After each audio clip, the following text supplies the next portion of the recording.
வணக்கம். மனம் கவர்ந்த பங்குச்சந்தை அப்படிங்கிற இந்த தொடரில் வார நாட்களில் நம்ம பங்குகளை பற்றி பார்த்துட்டு வரோம். இந்த வாரம் அப்படி நம்ம பார்ப்பதற்கு முன்னாடி புதிதாக இணைந்துள்ள அத்தனை நல்ல உள்ளங்களுக்கும் என்னுடைய மனமார்ந்த நன்றிகள். உங்களுடைய லைக்ஸ், கமெண்ட்ஸ் மற்றும் சப்ஸ்கிரிப்ஷன் மூலயமா நீங்கள் கொடுத்துட்டு வர ஆதரவுக்கு மிக்க நன்றி.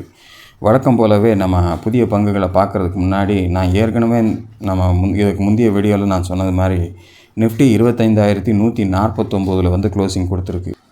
கிட்டத்தட்ட 25,600 அப்படிங்கிற அந்த உச்சத்துலேருந்து இறங்கி கீழே வந்திருக்கிறத நம்ம பார்க்குறோம். இப்போ ரீசெண்டாக போன உயர்வு அதுதான். ஸோ இந்த 2 வாரங்களாக தொடர்ந்து இறங்கி வந்துகிட்டு இருக்கிறத நம்ம பார்க்குறோம். இந்த பர்டிகுலர் டே இன்றைக்கி நமக்கு வந்து நல்ல ஒரு இறக்கத்தை கொடுத்து தான் க்ளோசிங் 205 புள்ளிகள் வந்து வெள்ளிக்கிழமை க்ளோசிங் முடிஞ்சிருக்கு. அதே சமயத்தில் நமக்கு இந்த மாதம் வந்து ரிசல்ட் சீசன் அப்படிங்கிறதுனால பர்டிகுலராக சில பங்குகளினுடைய விலையேற்றங்களும் இறக்கங்களும் அதிகம் இருக்கிறதுக்கு வாய்ப்புகள் இருக்கிறதுனால அதுக்கு தகுந்த மாதிரி பங்குகள்லையும் தனிப்பட்ட முறையிலும் கொஞ்சம் கவனம் செலுத்தி எப்போ அந்த ரிசல்ட்ஸ் கொடுக்குறாங்களோ அந்த நேரங்களில் அதை கவனமாக பார்த்துக்கொள்ள வேண்டியதும் ரொம்ப முக்கியம். இனி இந்த வாரத்துக்கான புதிய பங்குகள் என்னென்னன்றதை பார்த்துடலாமா? இந்த வாரத்துக்கான முதல் பங்கு ஆர்பிஎல் பேங்க் லிமிடெட். 264 அதனுடைய க்ளோசிங் இருக்குது. கிட்டத்தட்ட 144 வரைக்கும் வந்துட்டு அந்த சப்போர்ட் ஏரியாவிலேருந்து திரும்பி 267 வரைக்கும் வந்திருக்காங்க. இந்த வாரத்தினுடைய உச்சம் அப்படிங்கிறது 266 வரைக்கும் போயிருக்கு.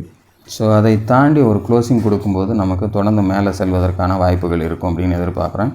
ஏன்னா அந்த இடம் தான் வந்து ஒரு ஸ்ட்ராங் ரெசிஸ்டன்ஸ் ஏரியாவாக கடந்த சில மாதங்களுக்கு முன்னாடி அதனுடைய லெவல்ஸ் பார்க்கும்போது தெரியுது. ஸோ அப்படி உடச்சி அதை தாண்டி ஒரு ஸ்ட்ராங் க்ளோசிங் கொடுத்தாங்க அப்படின்னா நமக்கு அடுத்த கட்டமாக 301 வரைக்கும் போகிறதுக்கான வாய்ப்புகள் இருக்குது. இது ஆல்மோஸ்ட் இதற்கு முன்னாடி சென்ற ஒரு உச்சம். அங்கேருந்து தான் இறங்கி இந்த 144 வரைக்கும் நெருங்கி வந்துட்டு அங்கேருந்து மறுபடியும் இப்போ 264 வந்து க்ளோசிங் கொடுத்துருக்காங்க. ஸோ இந்த 301 அடுத்த லெவலாக இருக்கும். அதையும் தாண்டி ஒரு ஸ்ட்ராங் க்ளோசிங் கொடுத்துச்சு அப்படின்னா ஒரு ஹிஸ்டாரிக்கல் டாப்பாக 397 வரைக்கும் நமக்கு செல்கிறதுக்கு வாய்ப்புகளாக இருக்கும். அப்படிங்கிறதுக்காக இந்த 2வது லெவலும் தேர்ந்தெடுத்திருக்கேன். ஸோ கேப்பு கொஞ்சம் ஜாஸ்தியாகவே இருக்கும் 301க்கும் 397க்கும். ஏன்னா அந்த உடச்சி போகும்போது அது வேகம் எடுக்கிறதுக்கு, ஏன்னா புதிய லெவலில் போகும்போது நிறைய பேர் அதில் வாங்குறதுக்கு ஆர்வம் காட்டுறதுக்கு சான்சஸ் இருக்கும். அதனால் அடுத்த லெவல் போகிறதுக்கு ரொம்ப ஈஸியாக போகிறதுக்கு சான்சஸாக மாறலாம்.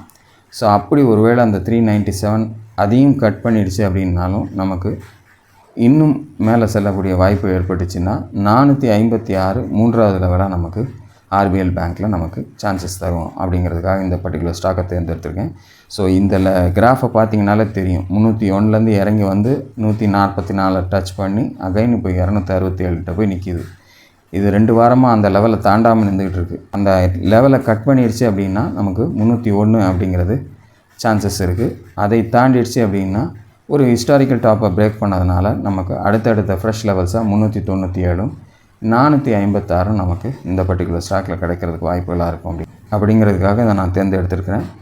நீங்களும் இதை ஆராய்ந்து பாருங்கள். உங்களுக்கு திருப்திகரமாக இருந்தால் மட்டும் இதில் உங்களுடைய முதலீட்டை கொண்டு போங்க. அடுத்த ஸ்டாக் பார்க்கலாம்.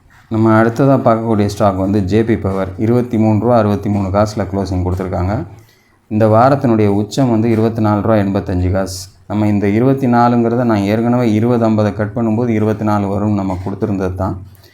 ஆனால் அந்த லெவலுக்கு போயிட்டு திருப்பி அங்கேருந்து மறுபடியும் 20-50 கட் பண்ணி 12 வரைக்கும் வந்துட்டு திருப்பியும் இது வந்து இப்போ நமக்கு 24 போய் டச் பண்ணியிருக்கு. 24ஐயும் தாண்டி க்ளோசிங் போகும்போது இந்த ஜேபி பவர், ஏன்னா இந்த வாரம் நல்ல வால்யூமோடு மேலே ஏறி இருக்குது. ஸோ அப்படி ஒரு வாய்ப்பை கொடுத்து இந்த வாரம் 24 கட் பண்ணிச்சு அப்படின்னா 30 அப்படிங்கிறது தான் அடுத்த லெவலாக இருக்கும். இது வந்து ஒரு ஹிஸ்டாரிக்கல் பிரேக் அவுட் மாதிரி 24 தாண்டி க்ளோசிங் கொடுத்துச்சுன்னா ஸோ அந்த லெவலில் நமக்கு அடுத்த லெவலில் நமக்கு வரக்கூடியது 30 அப்படிங்கிறது இருக்குது. 30ஐயும் தாண்டி க்ளோசிங் போகும்போது 35 அப்படிங்கிறது 2வது லெவல். அதையும் தாண்டி க்ளோசிங் வரும்போது நமக்கு 42 அப்படிங்கிறது 3வது லெவலாக ஜேபி பவரை பொறுத்த லெவலில் இருக்கும்.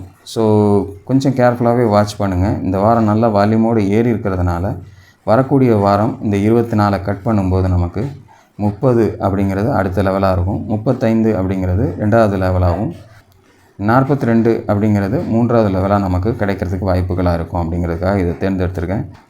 ஸோ பங்குச்சந்தையினுடைய சூழ்நிலைகள் காரணமாக நான் இந்த 2 ஸ்டாக்கை தான் இந்த வாரம் சொல்ல முடியுது. காரணங்கள் எல்லா ஸ்டாக்லேயும் ஒரு பெரிய மூமெண்ட் நமக்கு கிடைக்கல.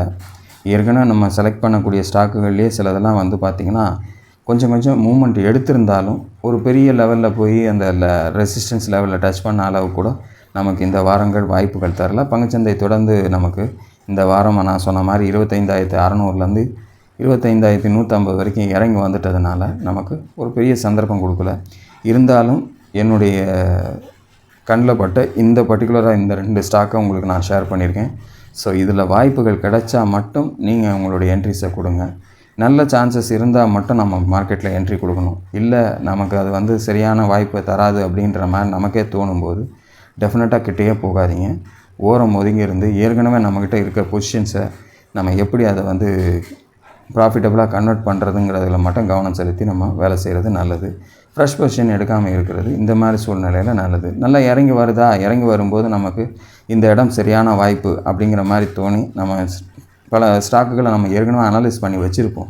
அந்த மாதிரி சப்போர்ட் ஏரியாஸுக்கு வரும்போது அந்த நல்ல சப்போர்ட் ஏரியாஸில் அது கரெக்டாக திரும்புகிற மாதிரி தெரிஞ்சுதுன்னா அந்த பர்டிகுலர் ஸ்டாக்கில் நீங்கள் இன்வெஸ்ட் பண்ணுறதுக்கு முயற்சி பண்ணலாம் அப்படிங்கிறது தான் என்னுடைய எண்ணம்.